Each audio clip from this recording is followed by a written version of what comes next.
Assalamualaikum warahmatullahi wabarakatuh. Alhamdulillah, Allahumma sholli ala Sayyidina Muhammad wa ala ali Sayyidina Muhammad. Alhamdulillah pada kesempatan kali ini yaitu pada tanggal 23 bulan 3 2025 pukul 23:06 gitu ya. Saya Fajar Apriliansyah dengan NIM 12270-120 pada kesempatan kali ini akan menjelaskan dan sekaligus mempraktikkan mengenai materi kita hari ini yaitu tayamum. Jadi sebelumnya sudah dibahas tentang wudhu, kemudian sudah dibahas tentang mandi wajib, dan sekarang saat ini kita akan membahas tentang tayamum. Jadi kita bahas ya, apa itu tayamum. Jadi tayamum ini merupakan cara bersuci juga gitu ya, cara bersuci juga dari menghilangkan hadas kecil maupun hadas besar pada kondisi tertentu gitu ya. Jadi ini tuh didasarkan pada satu dalil yang sebelumnya kita sudah sempat mention juga gitu ya di video sebelumnya, yaitu pada Quran Surat Al-Maidah ayat 6. Jadi pada Quran Surat Al-Maidah ayat 6 ini merupakan dalil bagi cara bersuci bagi tiga pembahasan kita yang kemarin dan hari ini gitu ya. Yang pertama itu wudhu, kemudian tayamum, mandi wajib, kemudian tayamum gitu. Begini bunyinya. Wahai orang-orang yang beriman, apabila kamu berdiri hendak melaksanakan sholat, maka basuhlah wajahmu dengan tanganmu sampai ke siku, serta usaplah kepalamu dan basuh kedua kakimu sampai kedua mata kaki. Nah, itu sebagai dalil wudhu. Selanjutnya, jika kamu dalam keadaan junub, mandilah. Nah, ini yang menjadi dasar bagi dalil bagi mandi wajib seperti itu ya. Kemudian, jika kamu sakit dalam perjalanan kembali dari tempat buang air atau kakus atau menyentuh perempuan, lalu tidak memperoleh air, bertayamumlah dengan debu yang baik dan suci. Jadi tayamum ini sebetulnya sebagai keringanan gitu ya bagi kita jika kita menghadapi satu kondisi tertentu, misalnya kita tidak ada air gitu ya, maka kita diperbolehkan untuk melakukan tayamum gitu ya sebagai pengganti wudhu atau mandi wajib seperti itu. Kemudian dilanjutkan, usaplah wajahmu dan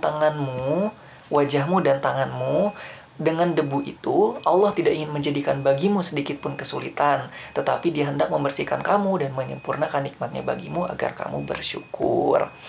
Nah, jadi tayamum ini adalah salah satu nikmat dari Allah gitu ya, dan kemudahan dari Allah gitu ya untuk menyempurnakan ibadah kita seperti itu. Jadi Allah itu tidak mempersulit kita gitu ya. Jadi Islam itu tidak mempersulit tapi memudahkan seperti itu.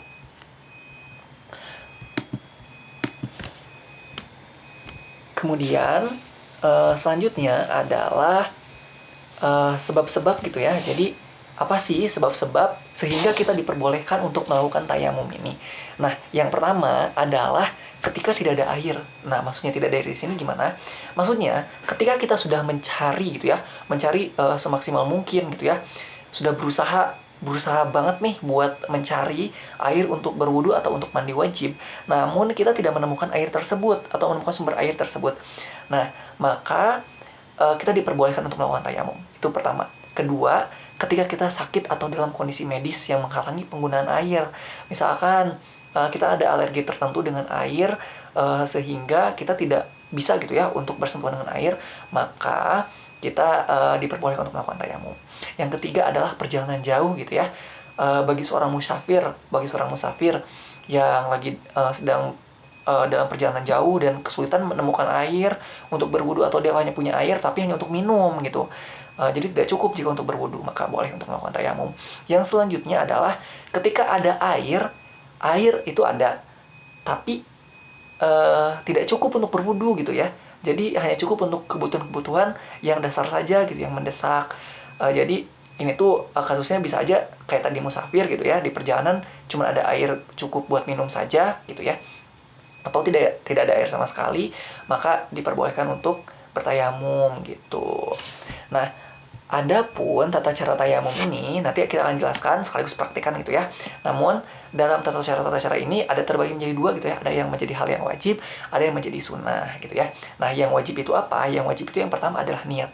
Tentunya niat ini menjadi hal yang wajib ya bagi wudhu, bagi mandi wajib, ataupun bagi tayamum ini. Niat ini menjadi salah satu hal yang wajib.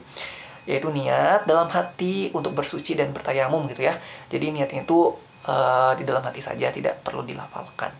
Cukup dalam hati, boleh dengan bahasa Indonesia atau bahasa Arab gitu ya, atau dengan bahasa-bahasa lain yang memang kita mengerti gitu ya. Dengan niat, saya berniat melakukan tayamum untuk menghilangkan hadas kecil atau hadas besar gitu ya, karena Allah Ta'ala, seperti itu.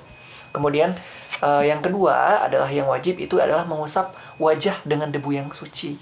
Nanti mengusap wajah dengan debu suci itu menjadi hal yang wajib. Kemudian mengusap kedua tangan hingga siku. Jadi seperti yang dijelaskan dalam dalilnya tadi ya, langsung dari Al-Quran gitu ya. Jadi mengusap wajah dan mengusap kedua tangan hingga siku, seperti itu. Lalu ada satu tambahan lagi yang menjadi hal yang wajib adalah tertib. Tertib seperti ketika kita berwudu gitu ya. Jadi kita diharuskan untuk tertib.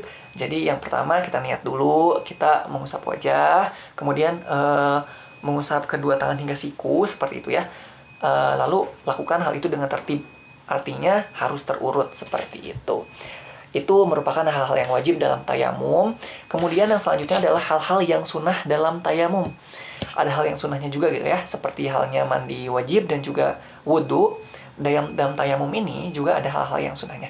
Yang pertama yaitu membaca bismillah sebelum melakukan tayamum, kemudian meniup atau mengibaskan debu sebelum mengusapkannya ke wajah atau ke tangan, kemudian mendahulukan tangan kanan sebelum tangan kiri. Jadi disunahkan gitu ya dalam bersuci ini untuk melakukannya terlebih dahulu untuk tangan kanan, seperti itu. Kemudian mengusap sela-sela jari. Jadi mengusap sela-sela jari itu merupakan sunnah juga dalam bertayamum. Adapun dalilnya tadi sudah disebutkan gitu ya dalam Quran surat Al-Maidah ayat 6. Kemudian ada juga salah satu hadis yang diriwayatkan oleh Imam Muslim. Dalam hadis Rasulullah SAW bersabda, dijadikan bagi kita seluruh bumi ini sebagai masjid dan alat untuk bersuci apabila kita tidak menemukan air, seperti itu. Nah, ini salah satunya ya, selain dari tadi Quran surat Al-Maidah ayat 6. Kemudian selanjutnya kita akan melakukan praktek untuk tayamum ini, oke ya.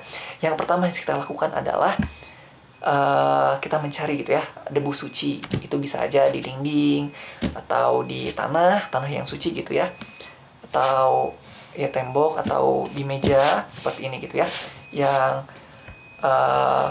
ada debu sucinya, seperti itu. Kemudian kita berniat dalam hati, saya berniat tayamum untuk menghilangkan hadas kecil sebagai pengganti wudhu karena Allah Ta'ala, seperti itu. Tidak perlu diucapkan, boleh dalam hati saja ya.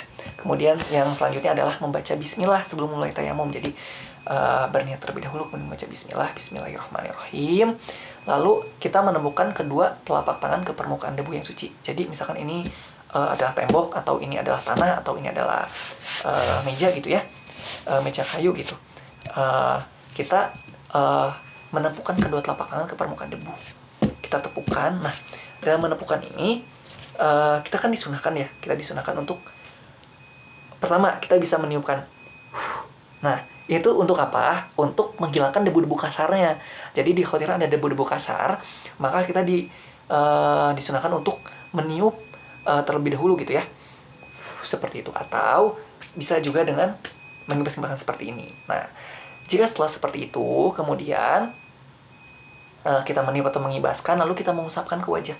Kita usapkan gitu ya, kita usapkan seperti ini, kita usapkan. Sudah, oke. Kemudian kita ke debu lagi, ke debu, lalu tiup lagi, atau kibas-kibaskan tangan seperti itu. Kemudian kita ke tangan kanan terlebih dahulu.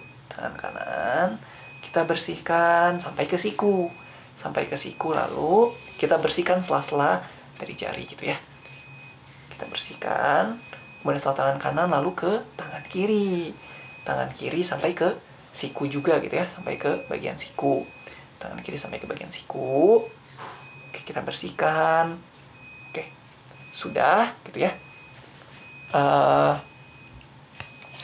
Maka dengan itu, ketika kita sudah melakukan hal yang tadi gitu ya, cara-cara tadi, maka tayamum itu selesai gitu ya. Tayamum selesai, maka seseorang boleh ibadah, boleh melakukan sholat seperti itu ya. Oke. Dan untuk selesai tayamum ini juga ada doanya gitu ya. Doanya itu sama seperti wudhu dan sama seperti ketika setelah selesai mandi wajib. Itu doanya seperti ini. Bismillahirrahmanirrahim. Asyhadu alla ilaha illallah wahdahu la syarikalah wa abdan abduhu wa rasuluh. Allahumma ij'alni minat tawabina waj'alni minal mutatahhirin waj'alni min ibadika sholihin. Seperti itu. Demikian untuk praktik dari tayamum kali ini. Mohon maaf apabila masih terdapat kekurangan-kekurangan dari penjelasan yang saya berikan. Terima kasih atas perhatiannya. Wassalamualaikum warahmatullahi wabarakatuh.